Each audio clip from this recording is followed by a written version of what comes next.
Et donc Alain, le cinquième et dernier vin, dernière cuvée sélectionnée pour hospice-bonne.com en 2011, un grand vin, un Pommard Epno, cuvée dans gobelet.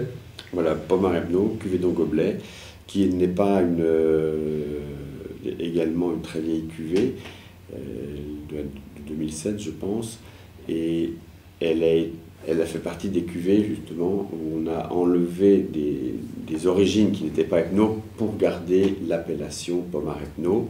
C'est une des cuvées qui est monoterroir quelque part. Voilà, c'est ça. Donc là, on est vraiment sur une cuvée qui correspond à un climat.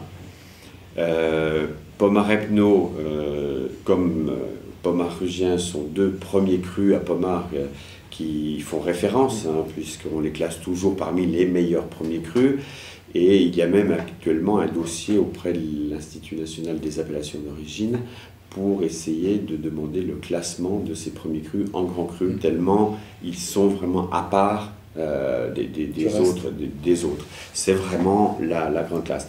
Donc sur ce millésime, je me suis dit, tiens, ça peut être intéressant de faire connaître ces fameux premiers crus, surtout si on en parlera peut-être dans le futur en tant que grand cru. Ça peut être même d'ailleurs une bonne affaire, un bon placement, de proposer ça, puisque nous avons déjà fait les cortons. Là, c'était une manière de revenir, de faire un clin d'œil sur ce qui se fait de plus grand également en Côte-de-Beaune.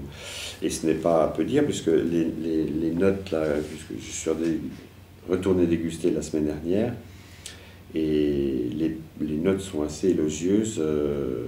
Bon, mes notes de dégustation: fruité, croquant de cerise, bouche de fleurs d'iris, pivoine, tanin forme une structure bien fondée et surtout élégante, vin ayant de la classe et du potentiel.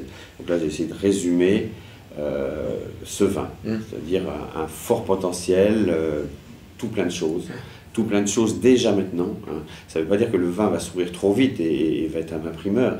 Non, mais c'est-à-dire qu'il est bien né. Il est bien né avec tout ce qu'il faut pour faire un grand Bourgogne. Sur Pommard, on dit également souvent que c'est comme des vins un peu...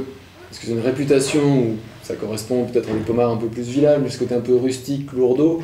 Là, pour le coup, c'est pas le cas des Epno. Non, et puis bon... à Pommard, on n'est pas vraiment sur rustique lourdeau. On est sur des tanins qui peuvent être fermes, qui demandent du temps pour se patiner, pour évoluer.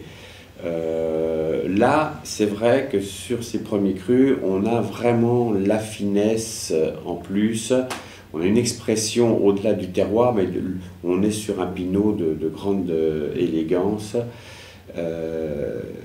Et même s'il y a un support tannique qui est présent, hein, on a toute une chair qui vient enrober tout ça, et on ne peut pas parler d'un vin trop tannique. On a un vin très charpenté, mais avec une belle chair et du soyeux. Avec une belle promesse de garde avec une belle promesse de garde également cette année. Autant on peut dire sur certains millésimes moins notés en garde, mais qui ne sont pas forcément des millésimes qui ne donnent pas du plaisir, autant là on est sur un millésime de garde parce qu'on est également encore sur des rendements faibles.